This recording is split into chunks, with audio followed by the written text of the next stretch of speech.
Hey guys, so I'm Bella. I'm a senior graphic designer at Phiture, which is a mobile marketing agency here in Berlin. And I'm Natalie, senior performance marketing consultant at Phiture, and we're here today to talk to you about the importance of creative.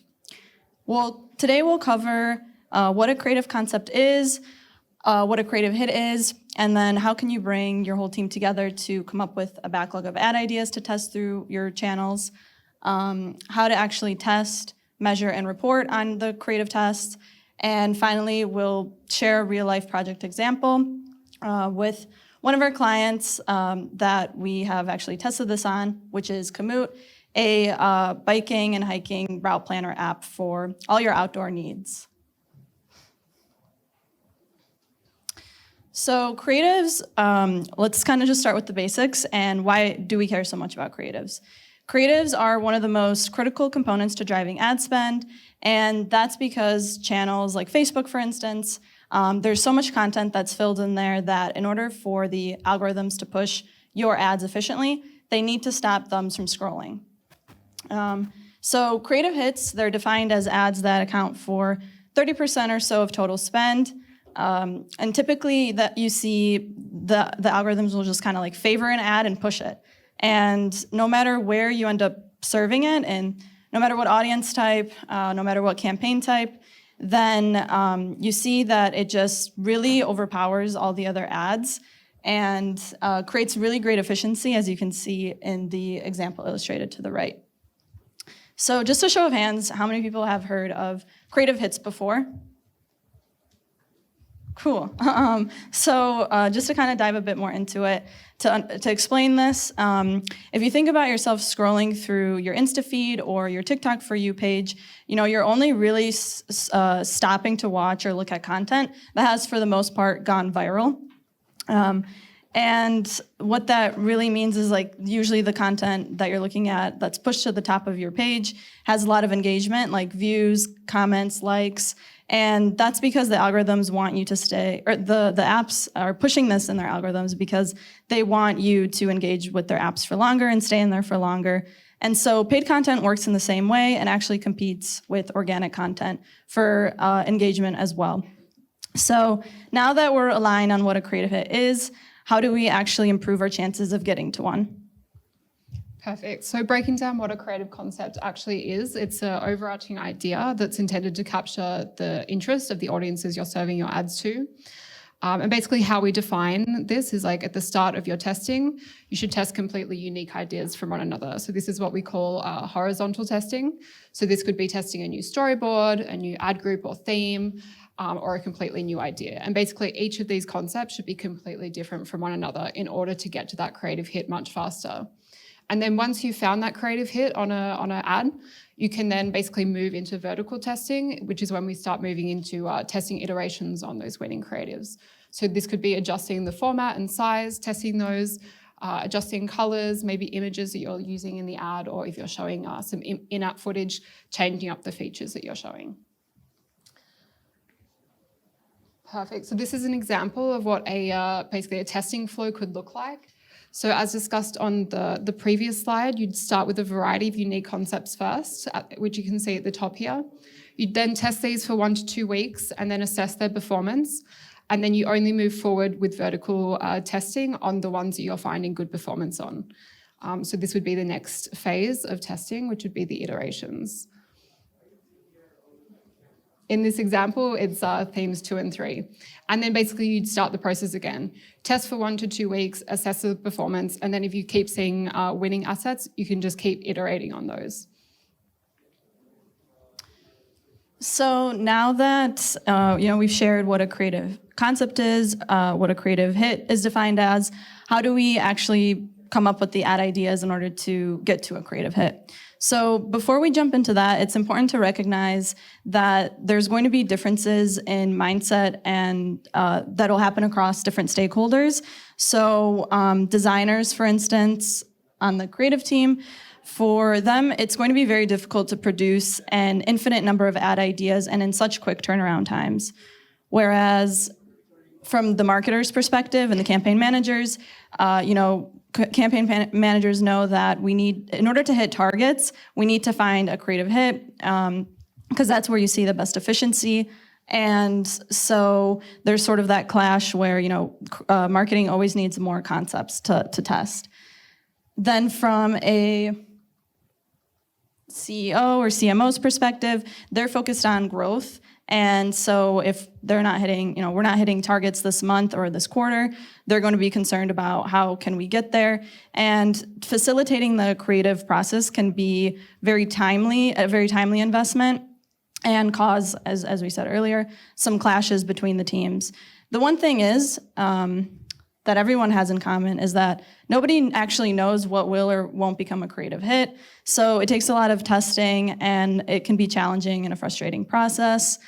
But to make the process a bit less painful, we have introduced 6 steps that we'll walk you through to improve the creative ideation process.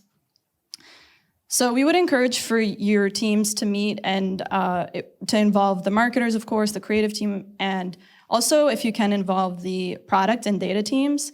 And that's because they'll kind of fit into each of these next steps. So assessing user needs, that should be sort of the basic step, and understanding what it is that your users want in the app. And the product team at this point can also jump in and pinpoint if there are product updates that you can fuel into creative production to test those. Do users actually like those product updates, and where are users going to most, so that you can showcase that in the ads. Then the data team can help with the marketing team to assess historical performance, to understand what it is that actually works in ads, what ads have picked up historically, and try to focus majority of the time here on what has worked rather than what hasn't worked. Research, this is also a really critical piece to the workshop or brainstorm process. And there's paid tools, but there's also free tools like Facebook ads libraries, there's TikTok ads library. And you can also encourage your team to just, in their day-to-day, as they're scrolling through their socials, capture anything that they see that sticks out, and add that to your backlog of ad ideas for inspiration down the line. The PET model, which is a conversion tactic model, which Bella will actually jump into in more details in just a minute. User-generated content, this is probably no surprise to anybody here, and you'll probably hear it all throughout today, and that's just because the native-looking style ads just work really well in the algorithms where it's somebody talking straight to the camera. And we actually have an example later on in this presentation about how well these types of ads perform. A test tracker, finally, to capture all of the components of what it is that you're going to be producing. And you can kind of keep it simple, just like what are the ideas, what's the hypothesis, and how are you going to test it? And then later on, you track the results. Perfect. So as Natalie just mentioned, an important part of the process in actually developing your concepts for creatives that you want to test is using the PET model. So persuasive design is all about delving into the human. It's how we think, how we react, how we make decisions.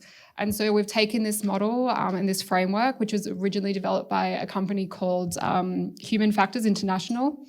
And it was used to create high quality user experiences, mostly for websites. And we basically just adapted this model to suit our development for performance ads. And we use it to create psychology-driven hypotheses for our ads. And it's basically broken down into 3 parts, which is persuasion, emotion, and trust. And each of these sections have their own conversion tactics, sub-conversion tactics. And I've just highlighted in green here some of the ones that are most used in performance ads. Some examples of how persuasive design is actually put into performance ads. So the first one would be through social proof. So this is when we're more likely to do something if many other people are doing it. So the first example there, which is Happy Tuesdays, they use the number of their consumers to drive that trust in their product, whilst Inner Circle uses real user testimonials.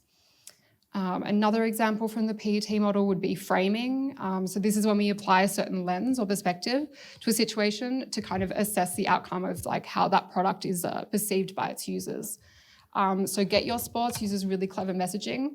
to frame themselves as a more affordable sports option to their very well-known competitor, Urban Sports Club, for example. Cool, thanks, Bella. So now that we've kind of gotten through the thick of coming up with the ads, how do we actually test them? And so, as Bella said, the team should be focusing on unique horizontal concepts for production, and you should apply this into the testing as well, and launch each of the ideas against each other in the networks. So it's important to consistently test. And the need sort of depends on performance. Like upon initial launch, number of concepts for launch, maybe it's a new channel or a new market, and you want to try to build up your backlog of ads that you're going to test so that you kind of start off with a little bit more. At this point in the stage, you don't really know what's working, what's not working, so you want to try to build up and go in with as many guns blazing as you can. And then try to stick to it, testing at least one new concept per week. That's a good rule of thumb. And then if there's periods of time where performance is super sluggish and you're struggling to maintain your KPIs, then you want to invest a bit more into concept testing and maybe test 2 to 3 a week. From there, you're really only iterating on wins because you're focusing most of your time on new concepts, those horizontal concepts, and you're only iterating on wins when you have some potential promising performers. And you're maybe doing that every few weeks. And the last row there, creative workshops, so regularly meeting with the team to go through those 6 steps that we just shared. So actually testing them in the channels, the way that you can do it is, or the best way to do it really is to have a separate dedicated test campaign or ad set and fuel in every week your creatives that you haven't tested yet, you don't know how they're gonna work, and you push them in a lowest cost or uncapped bid strategy ad set. And from there, you are only moving any promising performers into your evergreen or your top performing campaign. And that's because budgets are going to be much larger there. And so you want to trust that whatever you're going to move in there is actually going to carry performance into the right direction.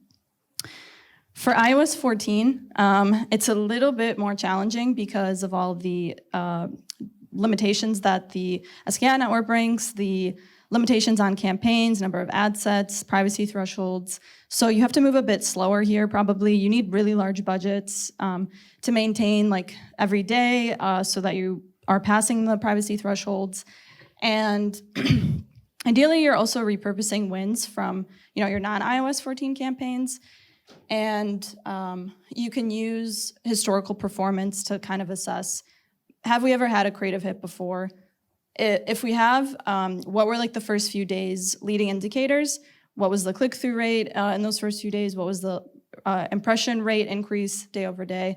And apply that to iOS 14. What this would then look like is in the beginning of the week, you're launching your creatives. You're waiting for, let's say 100 installs, or maybe it's 300 in spend, whatever threshold that you and the team come up with. For that to gather, then by the end of the week, you're deciding, is it worth it to continue running this? Maybe you leave it through the weekend. Are you gonna push it in the evergreen, your top performing campaign, or are you gonna pause it out because it sucks? And so at this point, if by the end of the week, it's really not picking up, you might just wanna try it once or twice with a different thumbnail or a different copy, but after a few times of retrying it to get it to serve, it likely is not going to become a hit because channels like Facebook, they'll just favor an ad pretty much right away. And so if it's not going to become a hit within the first, or if it's not going to scale up in the first week, it's better to just kind of move on to the next test. Perfect. So something else that's quite important to consider before you actually launch all your assets is how you're naming your files. So basically to help enhance the reporting efforts of your data teams, it's good to have a set naming convention so that they can pull the data properly and work out exactly what elements are performing well, and then we can start assessing why. So some of those essential tags which you could put in your naming convention would be definitely like the name of the ad group or theme, the conversion tactic used. You really want to capture, like if it's a video, for example, you really want to capture in the naming convention what's shown in those first 2 to 3 seconds, because not every user will watch till the end.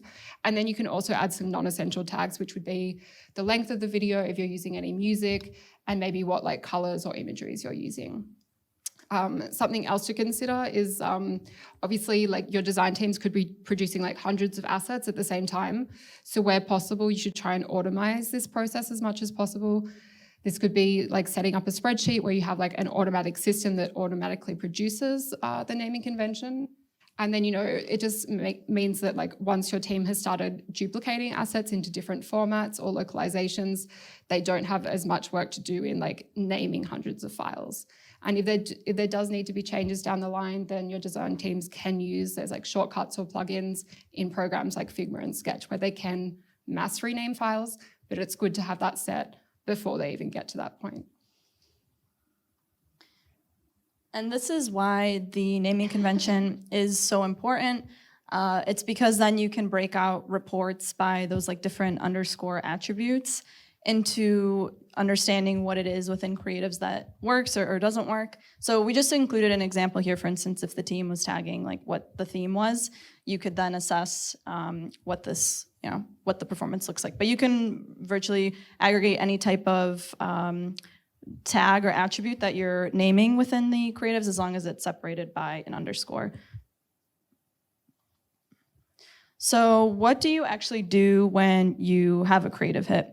And we kind of touched upon this in the like testing slide where you have a dedicated testing campaign and then you're only moving in proven creatives into your top performing evergreen campaign. And that's where you're opening up budgets and you want to try to push that creative as much as you can. Try to maximize the volume and maybe you even kind of give a little bit of leeway to your targets, because this period of time will really make up for all the like sluggish period that you had prior. And you want to get together with the team, study what it is that could be within the ad that is working really well so that you can replicate it for future production.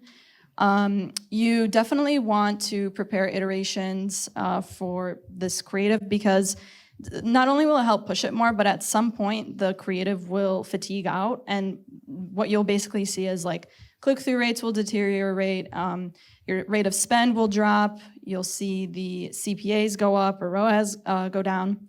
And so you want to be ready to fuel in basically a backup for when that happens.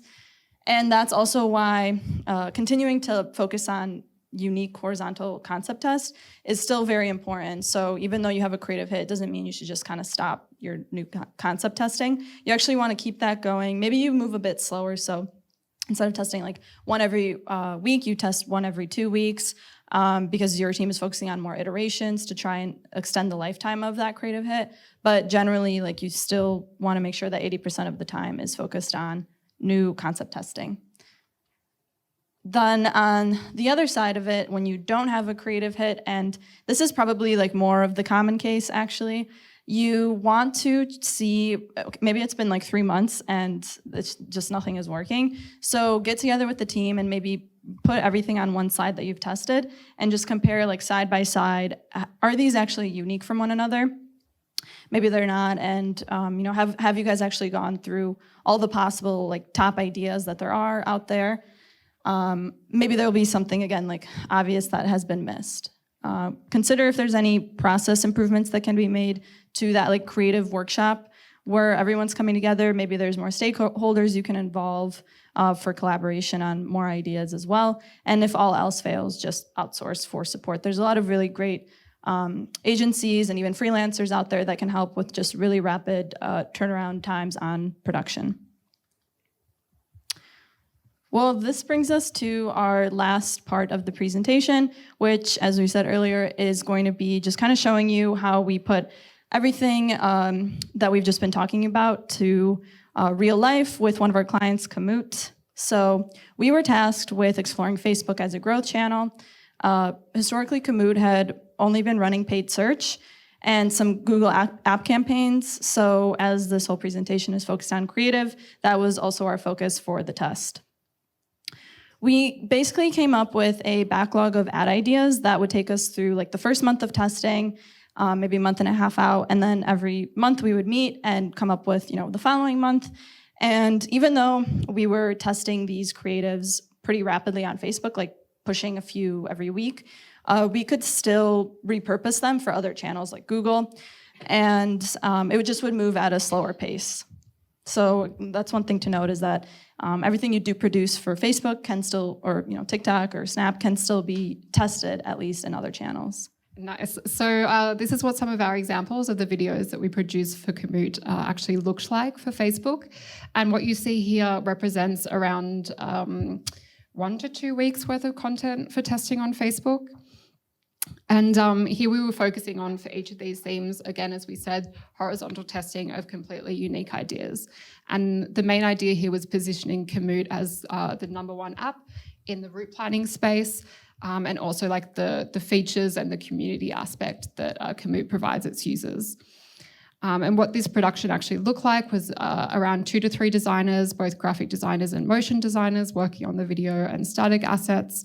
And a really important part of our process was localization for Commute, because the app is so focused on outdoor adventures and we were advertising in multiple markets. It meant hyper-localizing our assets, so making sure that the locations we were showing in our videos and any locations we're showing within the app UI was actually suitable for those markets. So for example, Commute didn't want us to be showing people hiking in the Alps for the Netherlands, for example, because it's just not realistic that people in the Netherlands would be able to get to the Alps easily and do a hike there. So yeah, we were just making sure that the content was really aligned for every market. And here are just some examples of how our static images looked. So although videos obviously tend to perform a lot better, it's also recommended to still push together with videos some image assets. And so these matched the themes that we did for the videos, and actually paired together with a video, we actually found some pretty good performance, at least with 1 or 2 of our static image ad groups. And yeah, here's the golden slide that we wanted to bring up, and that we touched on earlier too, about user-generated content.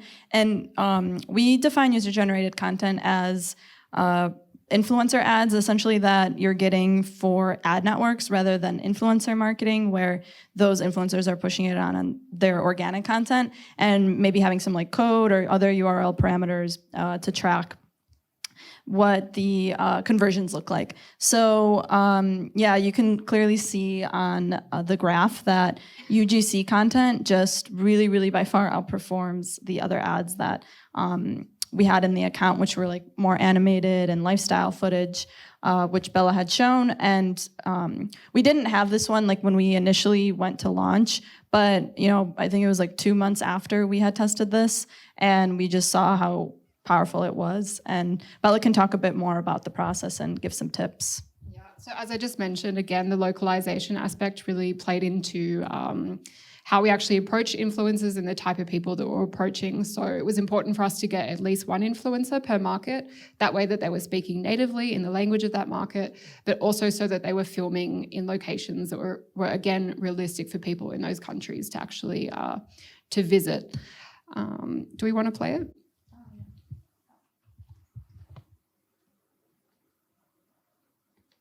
Hi, I'm Nick Hardy and I'm a UK Commute hiking ambassador, and I live here on the edge of the Lake District National Park in the northwest of England. If I need inspiration for an adventure, all I have to do is go to the Discover tab in Commute, and I can find a hiking adventure that starts in the area that I'm looking for, that's recommended by other experts within Commute. Another thing I can do in Commute is I can plan my own tour, so I can go and select my start location, a destination, and have a whole host of an adventure in between. Commute allows you to share your planned tours with friends, keep them completely private, or share them with the world. It's completely customizable based on the online experience that you want from Commute. Commute has a wonderful concept called the Highlight. Each highlight contains a series of tips and photographs, and these are so valuable to other Commute users. There's still so much left to explore. Why don't you join me?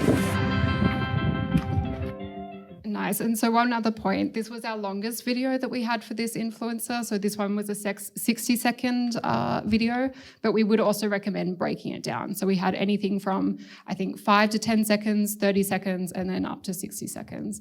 And we tested a variety of those to see how long people were watching, and then we could assess moving forward how long we would actually do for influencer videos.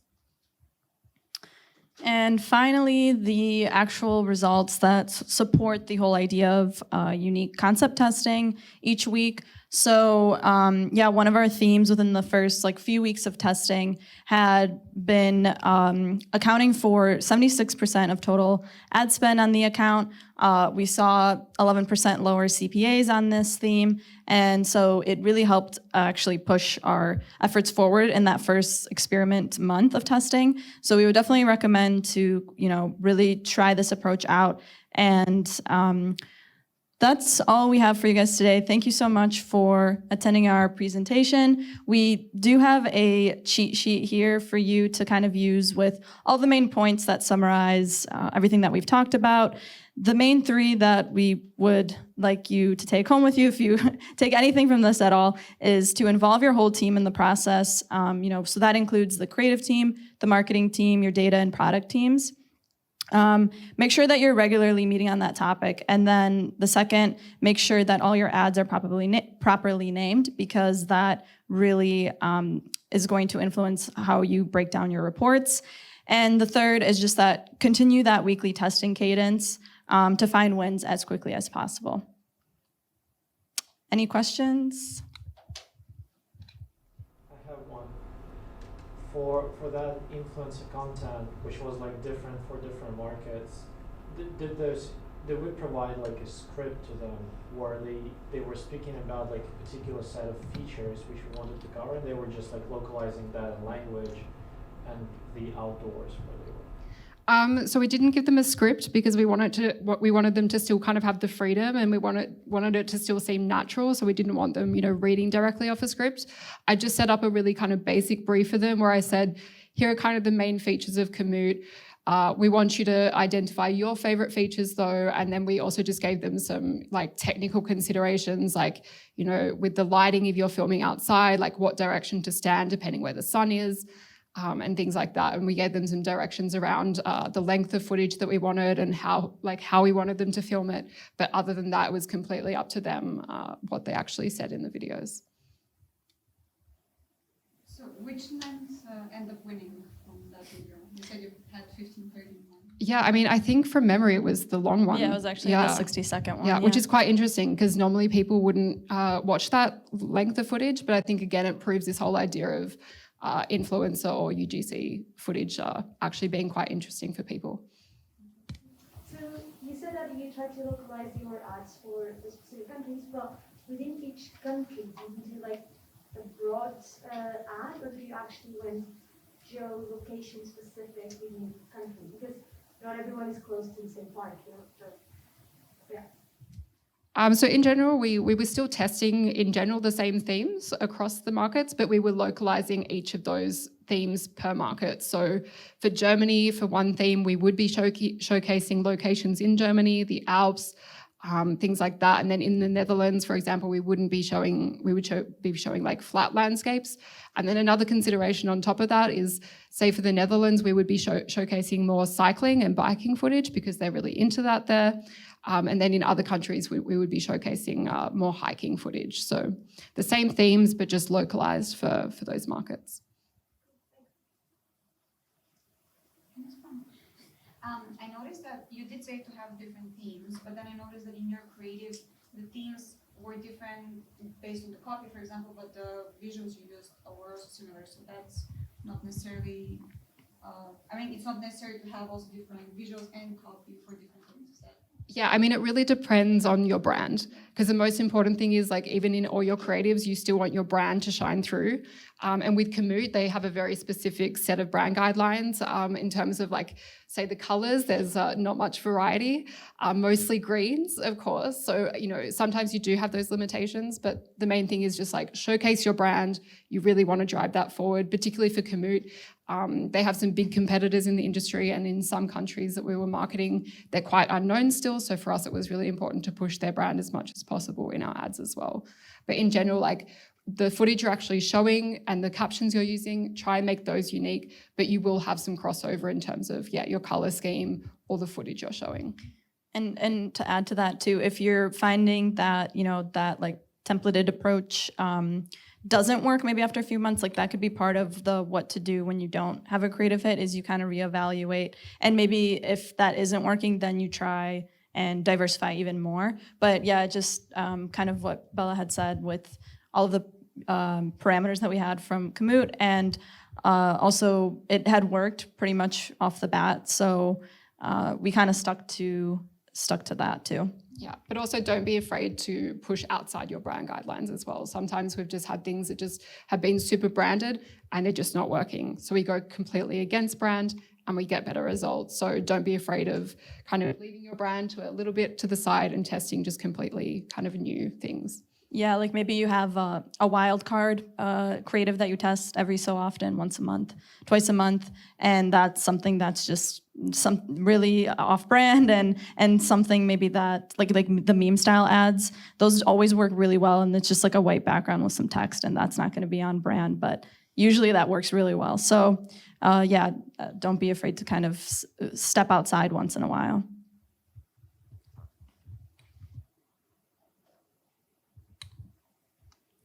All right. Yeah. Thank you, everybody.